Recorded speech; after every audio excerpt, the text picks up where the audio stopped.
नमस्कार साथियों, मैं शैलेंद्र कुमार आपका अपना यूट्यूब चैनल मैथ विजेता पर आप सभी लोग का स्वागत है। मेरे प्यारे साथियों, आज मैं फिर एक बार कंपाउंड इंटरेस्ट यानी चक्रवृद्धि ब्याज में आज उन सवालों को आपके सामने रखने वाला हूं जो विद्यार्थियों को हमेशा परेशान करते हैं। तो आइए आज के सवाल में जानने से पहले कुछ पॉइंट यहाँ पे हम लिखे हुए हैं। क्या है पॉइंट? आज डे 8 है। नोट में पहली वर्ष का एस आई यानी साधारण ब्याज एवं CI कंपाउंड इंटरेस्ट दोनों बराबर होता है, ठीक है ना। दूसरे वर्ष का CI SI से अधिक होता है, ठीक है। तीसरा है CI में एक निश्चित अवधि के बाद, यानी चक्रवृद्धि ब्याज में एक निश्चित अवधि के बाद जो है बेचधन जो है कि मूलधन का काम शुरू कर देता है। तो इन बातों को हम लेंगे। इससे पहले कि एक सवाल हम पहले कर लेते हैं, तब इन कंसेप्ट के ऊपर हम क्वेश्चन को रखेंगे। तो पहला सवाल मेरे प्यारे साथियों आज का है। अच्छा, जो बच्चे चैनल पर नए हो, फर्स्ट ऑफ ऑल चैनल को सब्सक्राइब कर ले, लाइक और शेयर करना ना भूलें, है ना, जिससे कि आप हमसे हमेशा अप टू डेट रहें। तो आइए पहला सवाल देखिए। कोई धनराशि चक्रवृद्धि ब्याज से पहले वर्ष के अंत में 650 रुपया और दूसरे वर्ष के अंत में 676 रुपया हो जाती है, तो वह धनराशि है। देखिए, आपको पता होगा, एक कंसेप्ट पता होगा, A बराबर P 1 प्लस R बटा 100 और ये होता है टाइम। तो चलिए जैसे से प्रश्न करता है उस प्रकार से लिख लेते हैं। A बराबर P 1 प्लस R बटा 100 और इस पे टाइम दिया है। तो पहले वर्ष क्या दिया है? 650 रुपया, 650 रुपया।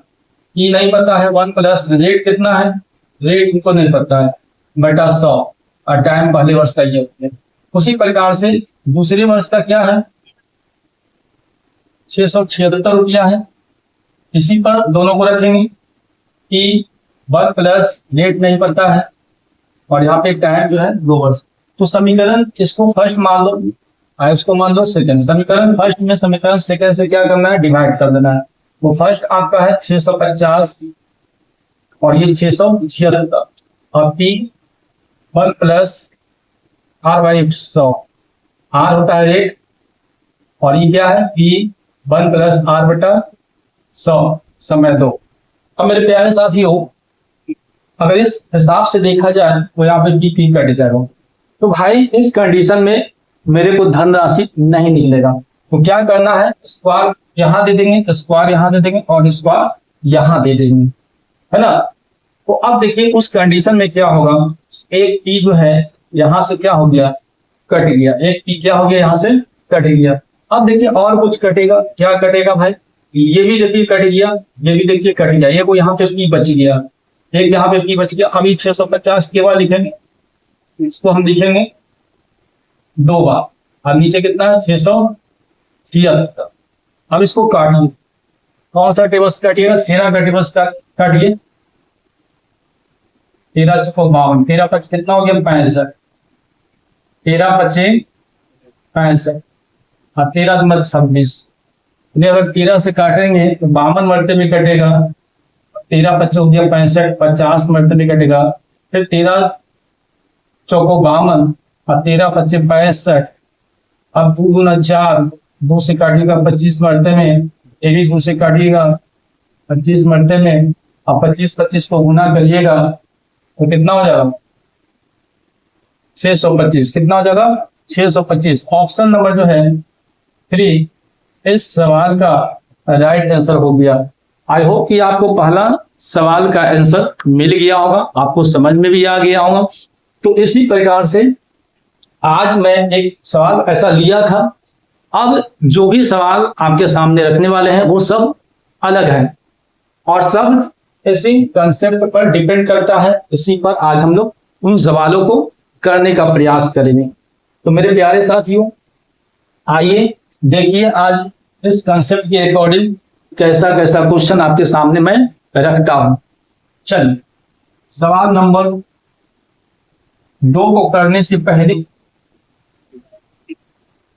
कुछ बातों को हम लोग जान लेते हैं, है ना। 2 क्या करता है? नोट में नोट में देखिए, पहली वर्ष का एस आई एवं सी आई दोनों बराबर होता है। यानी पहले वर्ष का जो भी एस आई है और जो भी सी आई है वो दोनों क्या होता है, उसका वैल्यू बराबर होता है। दूसरे वर्ष का सी आई एस आई से क्या होता है, ज्यादा होता है, अधिक होता है। सी आई में एक निश्चित अवधि के बाद मिश्रण ही क्या करता है, मूलधन का काम शुरू कर देता है। तो देखिए सवाल है आज आपका, कहता है कि एक निश्चित धनराशि पर किसी दर से 2 वर्षों का साधारण ब्याज। क्वेश्चन नंबर 2 है, मैं पहले पढ़ के समझा देता हूं, उसके बाद मैं सॉल्व करके आपको दिखाता हूं। कहता है किसी निश्चित धनराशि पर किसी दर से 2 वर्षों का साधारण ब्याज तथा सिक्योरिटी ब्याज क्रमशः 900 रुपए तथा 954 रुपए है, तो धनराशि का मान क्या है। यानी रिक्वायर्ड सम निकालना है, टोटल सम निकालना है। मेरे प्यारे साथियों, हमने क्या बताया, 2 वर्ष की बात बोला है। पहले वर्ष का जो एस आई है और पहले वर्ष का जो सी आई है, तो पहले 2 वर्ष का ये साधारण ब्याज 900 दिया है, तो पहले वर्ष का 450 रुपया होगा। कि 2 वर्ष में 900 है, इसको 2 से डिवाइड करेंगे तो एक साल में 450 आएगा, दूसरे साल में 450। फिर कहता है कि दूसरे वर्ष का सी आई एस आई से क्या होता है, अधिक होता है। पहले वर्ष का सी आई, पहले वर्ष का एस आई और सी आई दोनों बराबर होता है। तो दोनों मेरे प्यारे साथियों, दोनों क्या है, बराबर है। दोनों क्या बराबर है। यह आपने देखा कि 900 कितना था, 54 था, इसमें 450 आप घटा दो, 4 होंगे 0, तो कितना हो गया 504। कहता है पहले वर्ष का एस आई और सी आई दोनों क्या होता है, पहले वर्ष का एस आई और सी आई दोनों आपस में बराबर होते हैं। फिर कहता है दूसरे वर्ष का सी आई एस आई से दिखा है, सी आई जो है इससे क्या है, ये ज्यादा है। मेरे प्यारे साथ यहां से देखा तो हमने कितने का गेन देखा, कितने का वृद्धि देखा, 54 का देखा। कितने का देखा, 54 का। देखिए 504 में 450 घटाओगे कितना होगा 4, और ये हो गया कितना 5, 54 होगा। तो मेरे को निकालना क्या है यहाँ पे, पहले हम फर्स्ट ऑफ ऑल रेट निकाल देते हैं। क्या निकाल देते हैं, रेट। तो रेट बराबर क्या होता है, ब्याज 450 गुना कितना होता है 100। अब देखिए 4 0 से 0 कटिए, 9 पचे 45, 9 छका कितना हो गया 54, अब 5 गुना कितना हो गया 10। यानी हमने रेट देखा कितना परसेंट, 12%। हमने रेट कितना परसेंट देखा भाई, 12%। तो हमको निकालना क्या है, रिक्वायर्ड सम निकालना है। तो सम निकालना है तो टोटल कितना 450, 12%, परसेंट ऊपर जाएगा 100। अब काटन को करिए, 4 रुपया ही 12, और ये कटा 25 मरते में 3 से काटिए, ये निकालिए 3 5 15। अब गुना करिए तो 25 को 15 से गुना कर दिया, 25 का 5 125, और ये हो गया 25, 5 हो गया 7, 37 50। कितना आया 37 50। तो रिक्वायर्ड जो सम हो गया मेरे प्यारे साथियों वो 37 50। ऑप्शन नंबर डी जो है इस सवाल का राइट आंसर बनता है। आई होप कि आपको यह सवाल का आंसर बिल्कुल समझ में आ गया होगा। आइए इसी प्रकार से आज का कुछ और सवाल है जो हम आपके सामने रखने वाले हैं। तो सवाल नंबर नेक्स्ट देखेंगे 3 नंबर।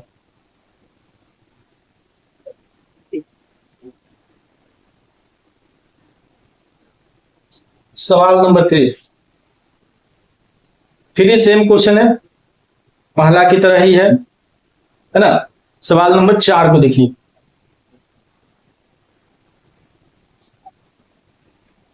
कहता है किसी धन पर एक निश्चित दर से 2 वर्ष का साधारण ब्याज 120 रुपया तथा चक्रवृद्धि ब्याज 129 रुपया है, तो ब्याज की दर क्या है। अच्छा, ये क्वेश्चन जो है इस कंसेप्ट पर भी हम रेट डायरेक्टली निकाल सकते हैं, लेकिन पहले इस पे देखते हैं। साधारण ब्याज और चक्रवृद्धि ब्याज।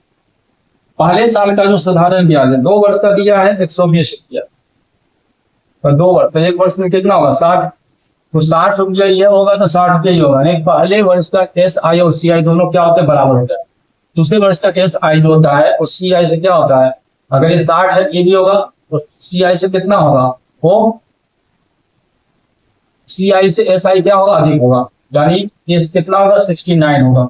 तो बी दिया 129, दोनों को जोड़ेंगे तो कितना होगा, 119। तो हमने देखा कि कितना का वृद्धि हुआ, तो वृद्धि हुआ 9 का।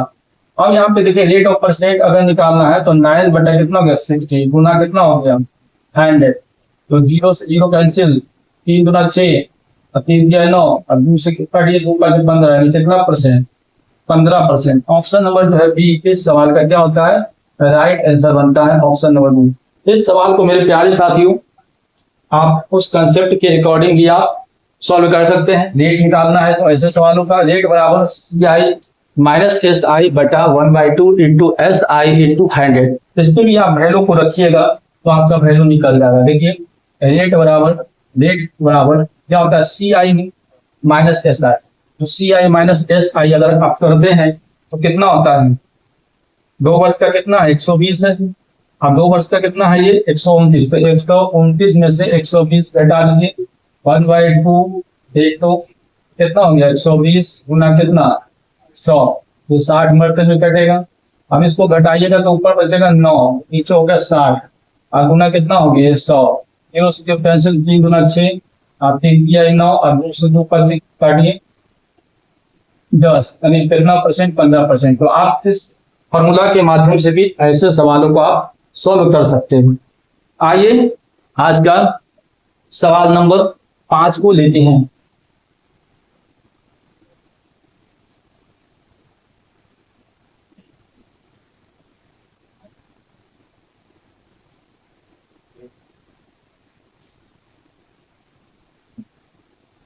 पता ये 2 लगातार वर्षों का चक्रवृद्धि ब्याज क्रमशः 200 और 220 रुपया है। तो वार्षिक ब्याज की दर क्या है,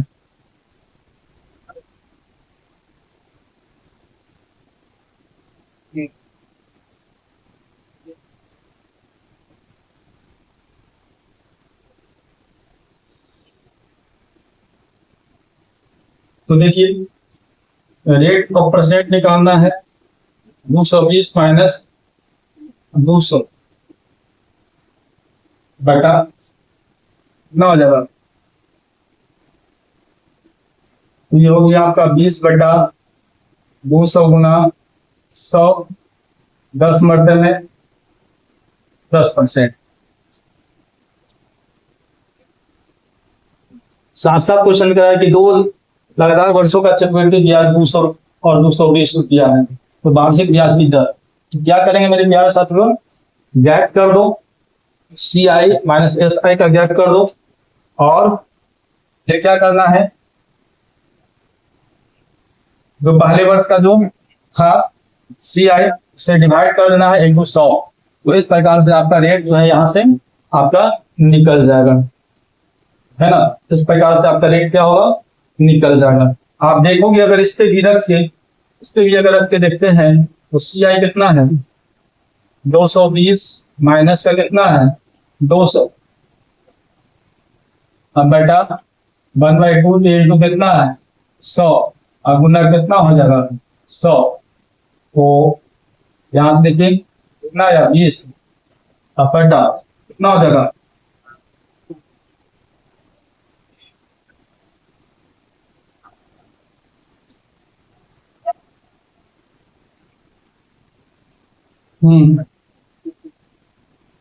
इस पे नहीं होगा,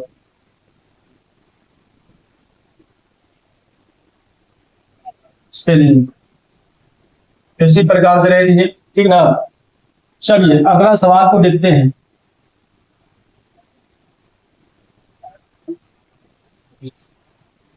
सवाल नंबर 6 को देखिए। कहता है कि किसी कस्बे की जनसंख्या प्रति वर्ष 5% बढ़ती है, यदि इसकी जनसंख्या 1981 में 1,38,915 रही हो तो 1978 में यह कितनी रही होगी। तो ये प्रश्न है।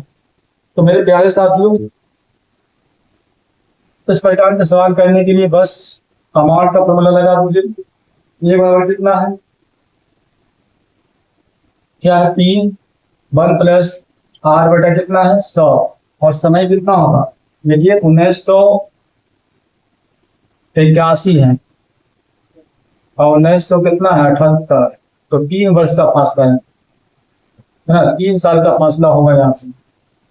कितने साल का फासला है? 3 साल का। तो इस सवाल को मेरे प्यारे साथियों, अगर हर साल 5% है, 5% का मतलब कितना होता है?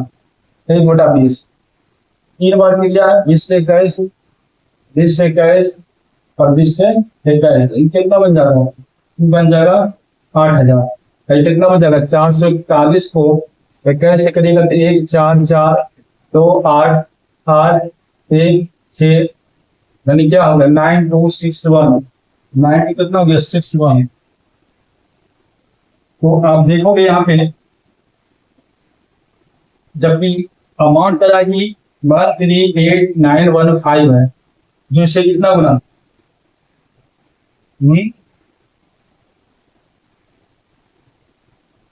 15 गुना। कितना गुना?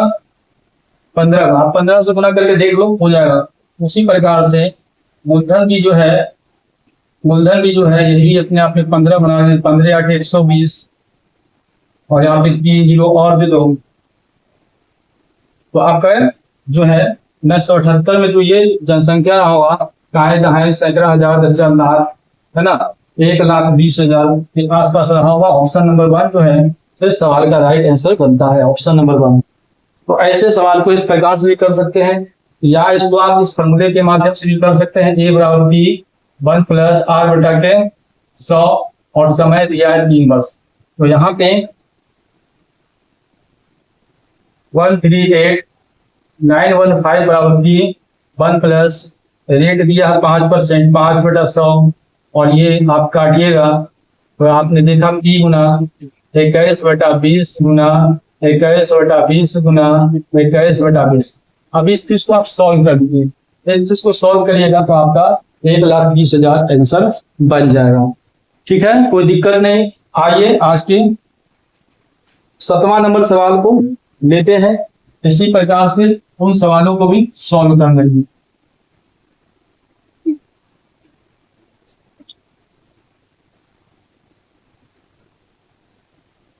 चलिए 7वां नंबर सवाल को देखिए।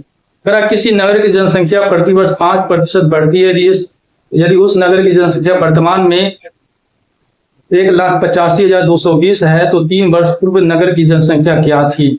3 वर्ष पहले, यानी मूलधन की बात बोल रहा है। किसकी बात बोल रहा है? मूलधन की बात बोल रहा है। तो 5% का मतलब समझते हो ना, 1 बटा कितना होता है? 20, यानी 20 से कितना हो गया? 21। 20 से कितना हो गया? 21। अब 20 से कितना हो गया? 21। ये बन गया कितना? 8,000। अरे बन गया 9,200। कितना हो गया? 441।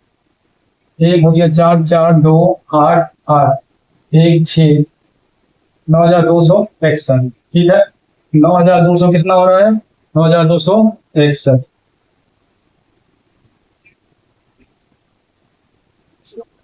तो देखिए अभी वर्तमान में जो जनसंख्या है 185,220 है, जो इससे कितना गुना है?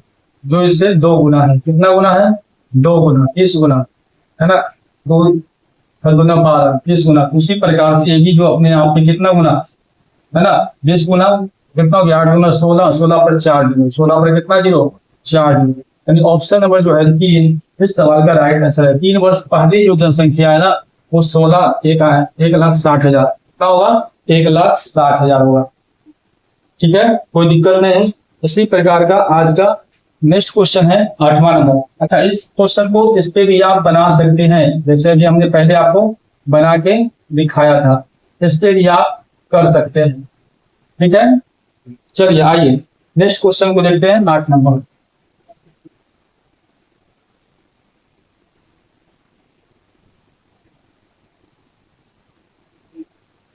एक नगर की जनसंख्या 8,000 है। यह पहली वर्ष में 10% तथा दूसरी वर्ष में 20% बढ़ती है, तो 2 वर्ष बाद जनसंख्या कितनी हो जाएगी? बहुत अच्छे सवाल है, और ये सब सवाल जो है मेरे प्यारे साथियों एग्जाम्स में पूछे गए हैं। तो आइए, प्रिंसिपल दे रखा है 10% का मतलब क्या होता है? 10% का मतलब होता है 1/10। 20% का मतलब कितना होता है? 1/5। तो ये हो रहा है 10 से कितना? 11, है ना, और ये 5 से कितना हो रहा है? 6। तो हमने क्या देखा? 50, 2 वर्ष में बना होगा 50, ये बन गया होगा कितना? 66। कितना बन गया? 66। जब कह रहा है कि 50 नहीं है, कितना है? 8,000। कितना है भाई? 8,000 जो कितना बोला,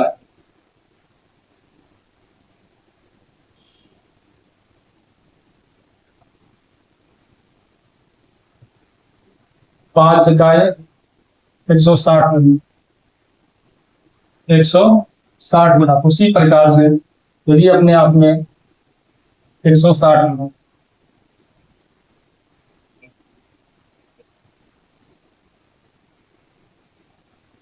6 36 कितना 39 6 और ये हो गया 6 9 6 15 10,560 10,560 हो जाएगा। 10,560 ऑप्शन नंबर 3 जो है इस सवाल का राइट आंसर बनता है, ऑप्शन नंबर 3। एक सवाल और आज का करेंगे। चलिए इस क्वेश्चन को आप होमवर्क में कर लें। क्वेश्चन नंबर जो है 9, मैं क्वेश्चन पढ़ के समझा देता हूँ। क्वेश्चन नंबर 9 जिसको होमवर्क में कर लें। एक कस्बे की जनसंख्या 64,000 है और 10% प्रति वर्ष वृद्धि दर है। 3 वर्ष के अंत में जनसंख्या में वृद्धि होगी, ये आपको निकालना है। इसका आंसर आप कमेंट बॉक्स में अवश्य दें ताकि मुझे भी पता चले कि आप लोग का मेहनत कितना चल रहा है। तो आइए आज के सेशन को मैं यहीं पे समाप्त करता हूं, है ना। नए विद्यार्थी अगर चैनल पर हो तो फर्स्ट ऑफ ऑल चैनल को सब्सक्राइब अवश्य कर दें। तो मेरे प्यारे साथियों आज के लिए इतना ही। Okay, thanks, best of luck.